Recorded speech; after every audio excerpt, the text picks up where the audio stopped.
Hi, my name is Stephanie Argy, and I am the co-director of two movies screening this weekend at the Port Townsend Film Festival.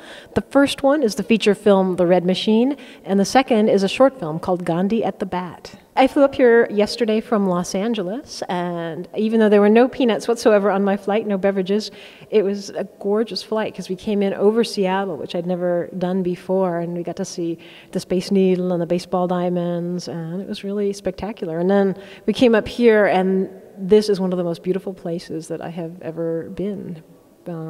We've been lucky enough to play with both of these two movies, The Red Machine and Gandhi at the Bat, all over the world, and this is stupendous. It's just stunning. So The Red Machine is a caper adventure. It's set in 1935 in Washington, D.C. Back in the 1930s, as the world got closer to war, all the different countries were trying to make their codes more complicated and harder to crack, so they began developing these machines. So The Red Machine is about Japan's first code machine. And when it came along, the U.S. couldn't crack the codes. They were just too complicated. So in The Red Machine, a thief, a professional safecracker, is forced to help the U.S. Navy get a look at one of these top-secret Japanese code machines. And to do so, he works with a spy who's a very mysterious, icy character. And over the course of the movie, we discover he's got a kind of dark past in Japan, but there's a lot more to it than that.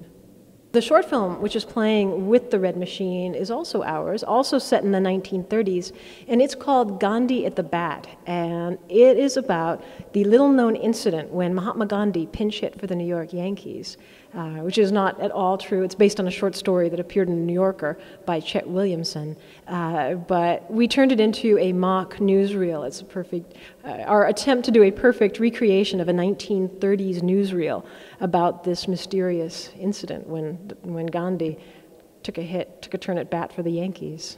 My co-director Alec and I are both born and raised in Los Angeles, actually born in the same hospital, different mothers, as he likes to say, went to the same high school and have been a boyfriend and girlfriend since that time. Lived for a while in New York, but we're back in Los Angeles now and have been making movies and working on other people's movies for pretty much our entire adult lives. These particular movies, The Red Machine and Gandhi at the Bat, have both played all over the world, and we have been traveling this year with The Red Machine constantly. I think the most wonderful thing about being a filmmaker is being able to show your dream to someone else. It's like having a dream in the middle of the night that you can then present to other people. And not everybody will get your dream or understand your dream, but to see those people who do connect to it is phenomenal. I found that with these two movies in particular, we really love our audiences. We love the people who are drawn to these stories, and we have a great time talking with them and interacting with them, and we do a lot of that at our screenings. The Red Machine had its world premiere last October at the Mill Valley Film Festival, and we didn't really know what our year would be like after this premiere, but it's turned out we have traveled so much over the last year. It's been a complete privilege and an amazing experience. After Mill Valley, we went Mill Valley, Santa Fe, Prescott, Arizona, Sedona, Arizona, Edinburgh, Scotland, Ogden, Utah, San Francisco, California, Woods Hole, Massachusetts, Traverse City, Michigan, I know I'm missing more, Chicago, Illinois, back to Prescott, Arizona, and now, of course, Port Townsend, although this weekend, The Red Machine and Gandhi at the Bat are playing in 3 festivals. So while I'm here, my co-director Alec is in Sioux Falls, South Dakota, though he'll be coming here tomorrow. And one of our actors, Donald Tom Scapello, who's in both movies, is in Brooklyn, New York, where we're playing in the Williamsburg International Film Festival. So it's been crazy, and I think the advice I would give to other filmmakers, it seems an extreme thing to go to all these places, but to interact with the audiences, to see the people who are responding to your movie and to meet them is such an amazing experience that I would say be there, be there, be there. Do everything you can. Mortgage the house if you still have one and go.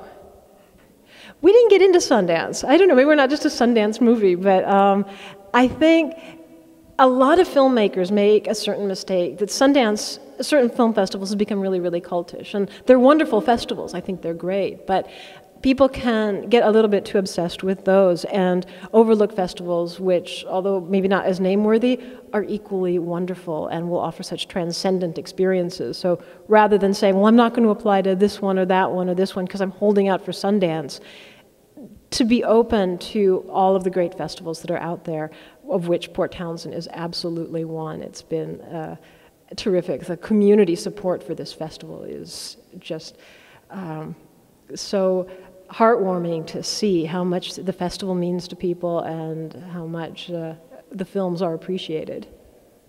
The question is, what is the pot of gold for us? Is the pot of gold to do it again? And the answer is yes, absolutely. And it's not an easy process. Raising funds, especially now, is really a challenge.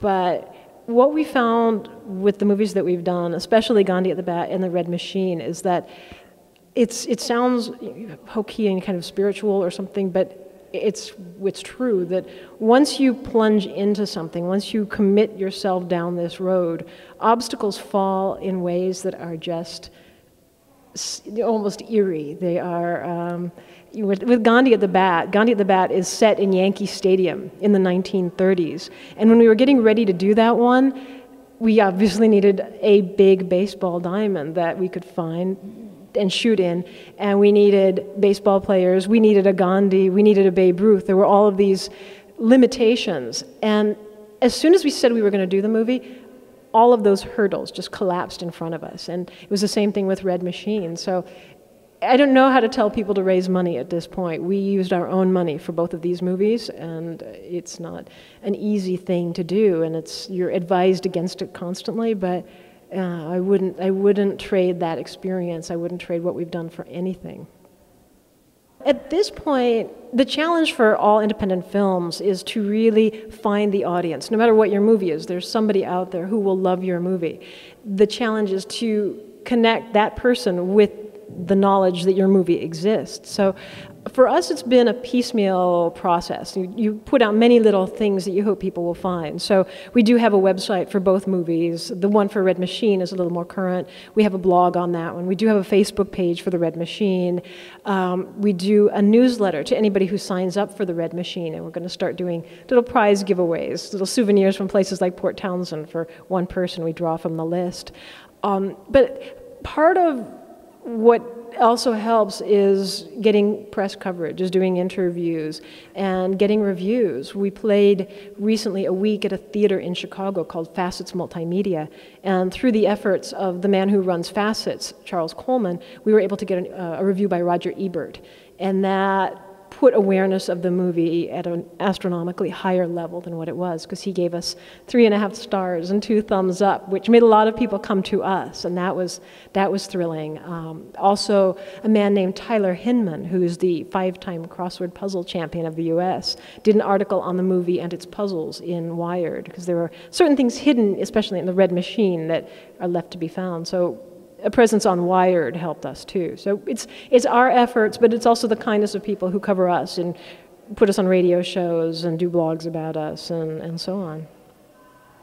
If I had to look ahead 5 years, I hope that we're doing more movies. I think we both, Alec and I and my partner, want to explore richer forms of narrative, expanded kind of narrative, but mostly we want to find a way to structure our workflow so that it gives a lot of people a chance to do their best work, to work steadily and continuously in a way that the studio is used to have, but that we've lost in our current film business paradigm. So it's a balance of creativity versus a social structure that can facilitate good work.